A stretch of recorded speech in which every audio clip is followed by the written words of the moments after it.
Então, para fazer uma crítica social, é necessário entender os prós e contras do ponto de vista social, do ponto de vista supra-individual.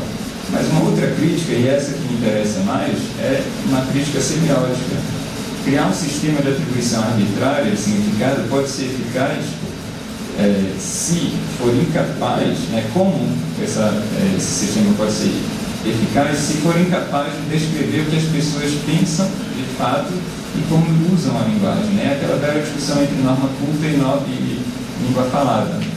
E outra crítica é: será que esse sistema é capaz de fazer emergir um significado adequado ao contexto?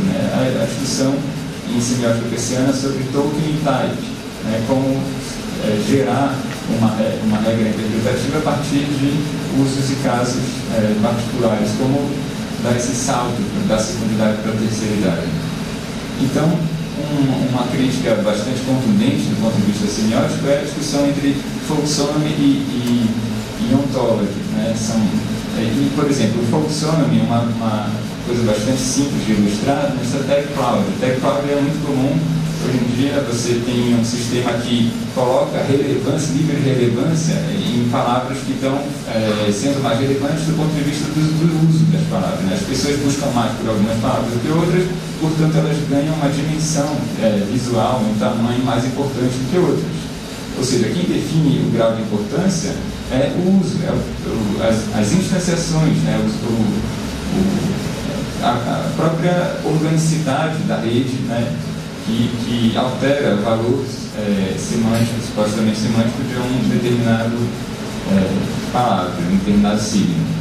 Ou seja, esse mecanismo de uso da Web 2 precisa ser incorporado no Web 3 e na Web 3 para a gente ter um sistema um pouco melhor e um pouco mais eficaz.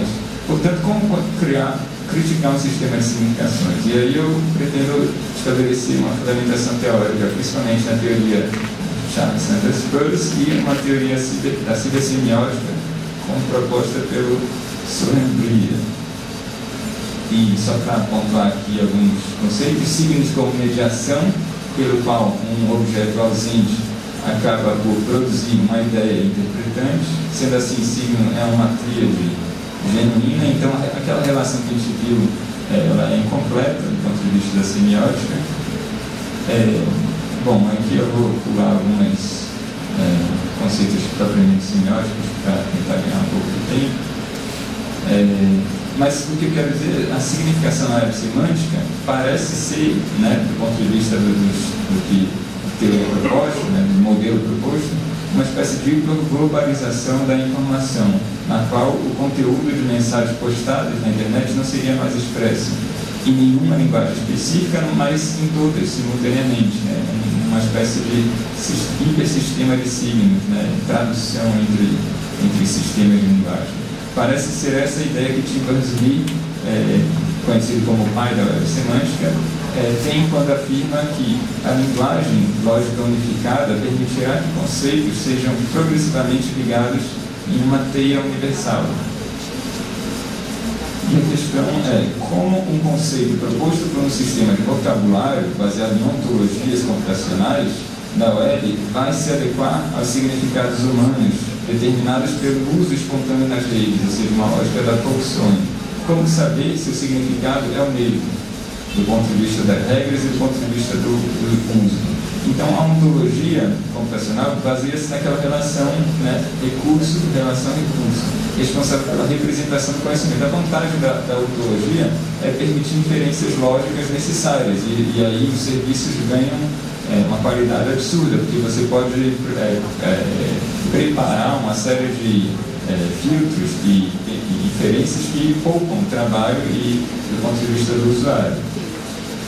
Então, a ontologia visa fomentar a inclusão de uma inferência, de um poder de raciocínio que essa mensagem a imagem tenta ilustrar. Só que, do outro ponto de vista, a folksonomy é uma relação orgânica entre recurso, tag e usuário, que tem uma significação pela leitura de dados gerados na interação do humano com softwares web, e ela é uma espécie de geração orgânica do conhecimento, uma geração espontânea por parte do uso. E ela tem a grande vantagem de manter o benefício da colaboração, que a ontologia não consegue, em muito sentido, não consegue manter. Então, a tríade fluxonômica tem essa relação, assim, digamos, degenerada do recurso tag usuário, chamado de tagging events. E um modo bastante simples de ilustrar isso é essa ideia de concorrência, ou seja, quanto mais aqueles signos e aquela representação está sendo usada, mais grossa fica essa espessura das linhas, né? Essa linha ganha mais relevância do que outra, de modo que você tenha um diagrama não só homogêneo, mas uma heterogeneidade estabelecida pela relevância tirada diretamente do uso.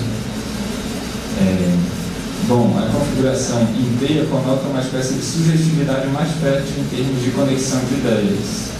Então, a hipótese dessa pesquisa é, de acordo com a doutrina do sinequismo, né, a doutrina da continuidade contínua, não há ruptura, né, pretende-se postular e verificar se há ruptura ou não. A hipótese é que não há ruptura entre Folksonomy e Ontology, né? Essas duas lógicas devem se encontrar em algum momento. Ou seja, uma lógica da espontaneidade permeada pelo uso de secundidade, em alguma medida, faz emergir um processo de regularidade que é próprio da terceiridade, da legislação, do leg, né? Essa estruturação semântica pode ficar mais coerente caso o uso, do ponto de vista do usuário, não seja desconsiderado. Essa é a crítica principal semiótica em relação ao modelo atual da web semântica. Ou seja, um mundo hiperconectado, a identidade adaptativa e a emergência, né, a ideia da mutabilidade, precisam estar em jogo. E há uma espécie de reelaboração contínua, né, um sistema retroativo perpétuo que tem a ver com as ideias do feedback das teorias da cibernética de segunda ordem que estou estudando no momento. E, bom, em termos de internet 3.0, alguns autores chegam a propor design de serviços, ou seja, web de serviços e não mais web semântica como a internet do futuro.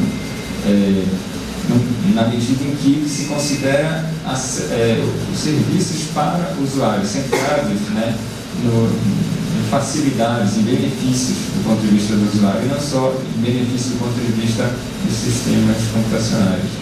Então, a minha ideia é elaborar uma espécie de modelo onde a web semântica seja vista, né, tal como ela é vista, como informações, como dados interpretáveis, tanto por humanos como por máquinas, mas como elaborar uma espécie de ontologização semântica, né? Criar ontologias genuínas a partir de alguma conexão com a lógica do Folksonomy que a gente está estudando nesse momento. Então, para concluir, uma frase emblemática: a internet é a resposta. Qual era a pergunta? É uma frase de um autor chamado Louis Hardfire, que acho que ajuda a atualizar um pouco esse momento que a gente às vezes dá muita ênfase sobre algumas questões, mas se esquece de refletir que a gente imagina mundos que a gente se esquece um pouco de como isso aconteceu e como